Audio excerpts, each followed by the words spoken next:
Good people, this is the ROG Zephyrus M16 for 2023. Now, if you recall last year, I looked at the 2022 model, which was already one of the fastest laptops at the time. But this year, they refreshed the specs to Intel's new 13th gen CPUs and NVIDIA's RTX 40 series GPU. Now, from the outside, you're not going to notice a whole lot of upgrades except for the display, because ASUS took an already incredible panel from last year and made it even better. So what you're getting here is a brand new NEBULA HDR mini LED panel in a 16:10 aspect ratio at Quad HD resolution with a refresh rate of 240 Hz, which is a welcoming upgrade over the 165 Hz from 2022. It covers a wider color gamut, resulting in exceptional color accuracy. It's on par with the Blade 16 that I checked out recently. Heck, it looks much better than my M1 Pro MacBook Pro. I might actually consider switching to this, because if you're a creator like myself and when you lay eyes on something that showcases your own content in superb quality, you just don't want to look back. Now, when you pair that with the faster 240 Hz refresh rate, gaming on it is just so much fun, guys, with buttery smooth visuals. Now, in terms of brightness levels, this is where it gets a little tricky. You see, ASUS is using a mini LED display, which essentially is a miniaturized version of a conventional LED display. So it allows manufacturers to fit more LEDs into the same space than a standard LED would take up. And that results in higher brightness output. So this laptop has the ability to switch its backlighting to single zone, as in one entire backlight, as well as multi-zone, which operates the mini LEDs independently into different groups, which results in deeper blacks and the ability to reach higher brightness levels. And as you can see from our test, single zone was able to sustain around 485 nits at 100%. Whereas multi-zone almost doubled that output to 824 nits, which is pretty crazy. Now, you might be wondering, why would someone actually use single zone if multi-zone is brighter and punchier with those deeper blacks? Well, it's all about color accuracy, good people, because the delta E average between both these modes are different.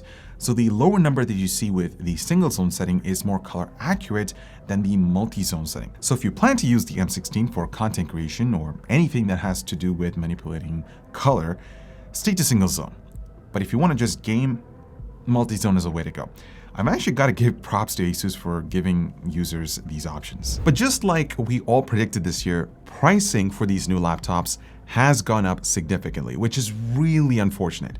Now, ASUS is only offering 3 SKUs for this year's M16, and the starting price is around $2,000, which gets you a Core i9-13900H CPU with 20 threads, 16 gigs of DDR5 memory at 4,800 MHz, a 1TB SSD, and an RTX 4070 GPU. Now, just for fun, if I bring in last year's base spec, as you see here, it's about $300 more expensive.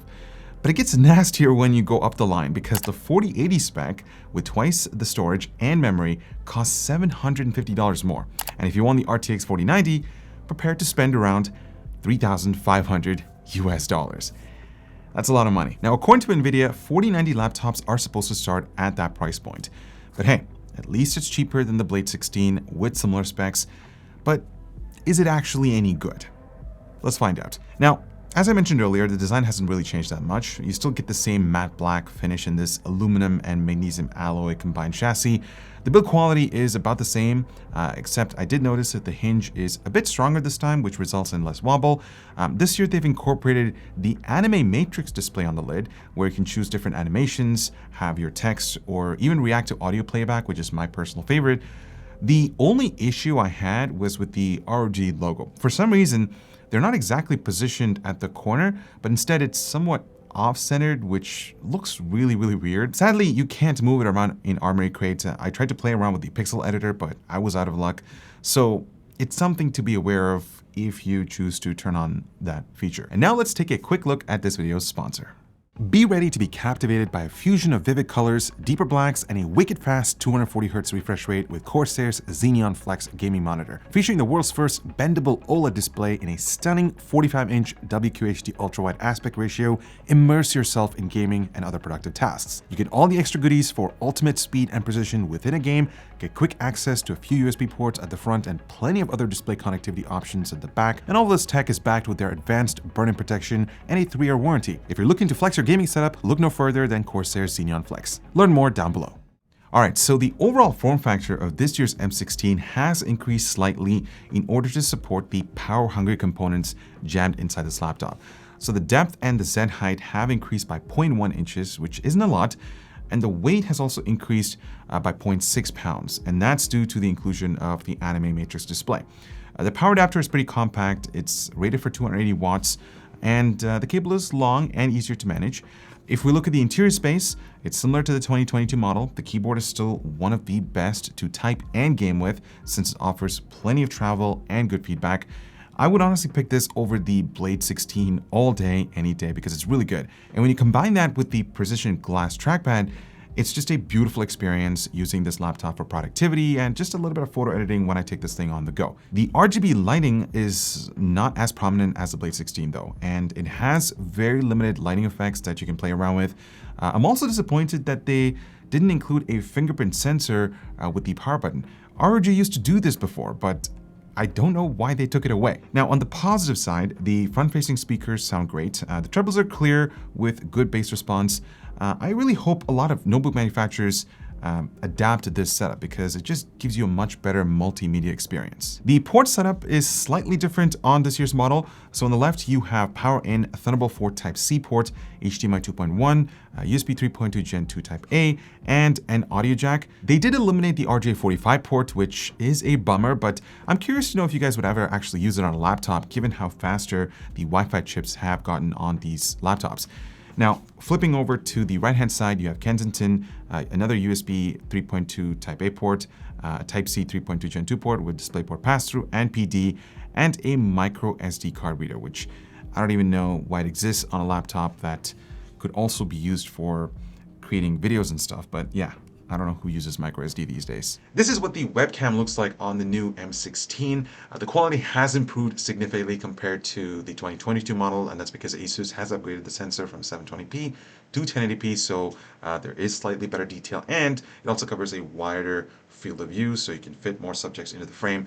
Also, the exposure is pretty good. It doesn't seem to sort of brighten and lower at some point. You know, my skin tones are perfectly fine. So yeah, great quality, great sounding microphone. It's great for just, you know, casual Skype meetings and perhaps even gaming too. Now, getting access to the components inside is not as easy as you think. You see, I thought it was going to be standard procedure to remove the screws and pop off the bottom lid.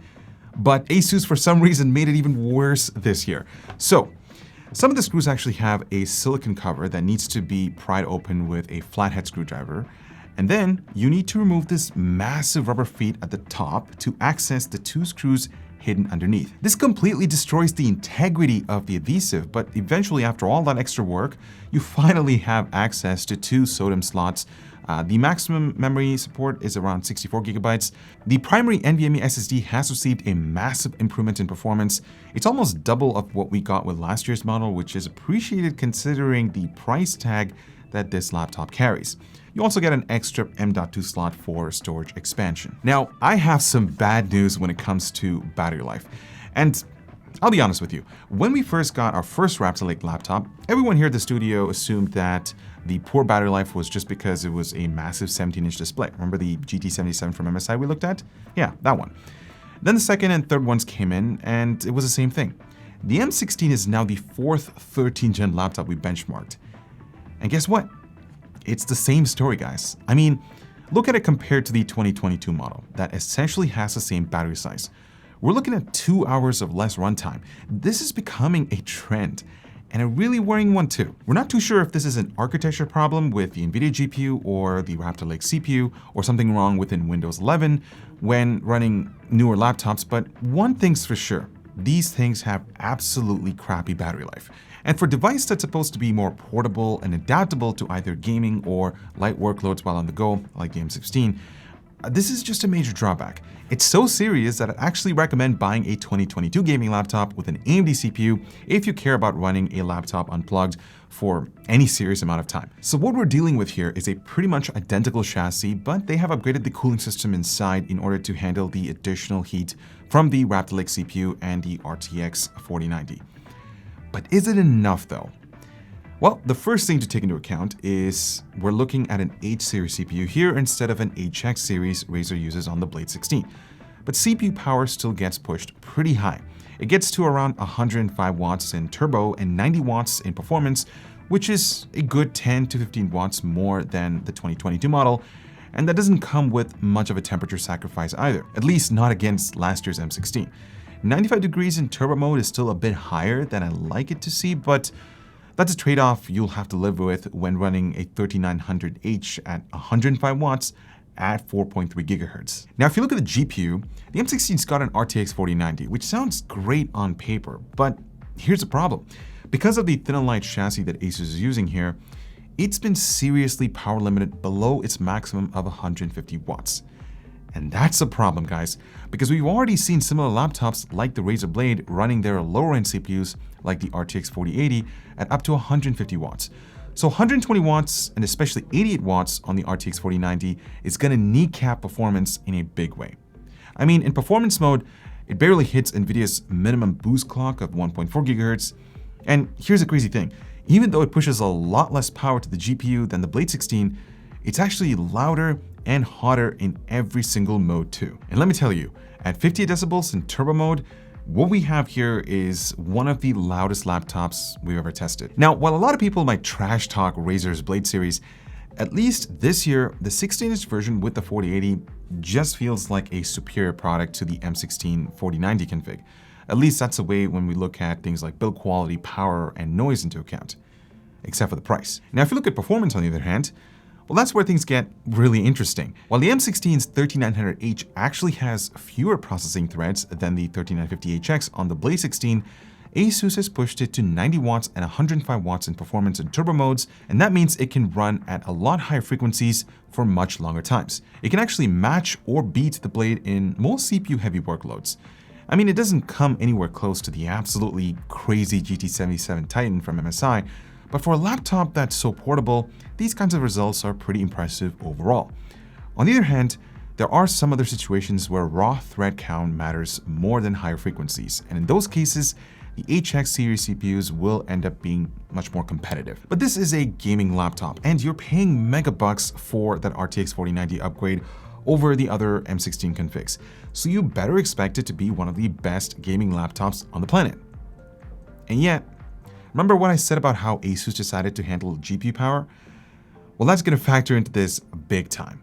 And like usual, what I'm going to do here is basically run this through 3 resolutions with timestamps below, so you can easily navigate through them. So let's just roll it in.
Well, there you have it, guys.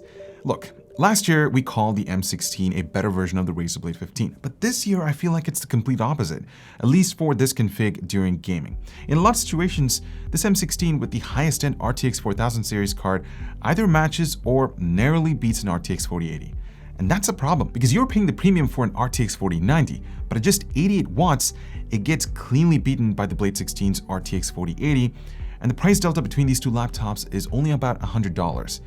Now, Razer was able to run their 4080 at higher wattage while staying cooler and quieter than the M16's 4090, and in laptops, power demolishes specs 9 times out of 10. The only way the Zephyrus pulls ahead is by running the 4090 at 120 watts, and that makes it almost unbearably loud. You see, this isn't a terrible laptop. It's got good build quality and a stealthy design with an absolutely gorgeous display. It's one of the best out there. I just don't think it's worth the price tag, especially for this config. On that note, thanks so much for watching. I hope you're able to take away everything that you needed to know about the new M16 from ASUS. Let us know what you guys think about it in the comments. I'm Ibra with Hardware Canucks, and I'll talk to you guys in the next one.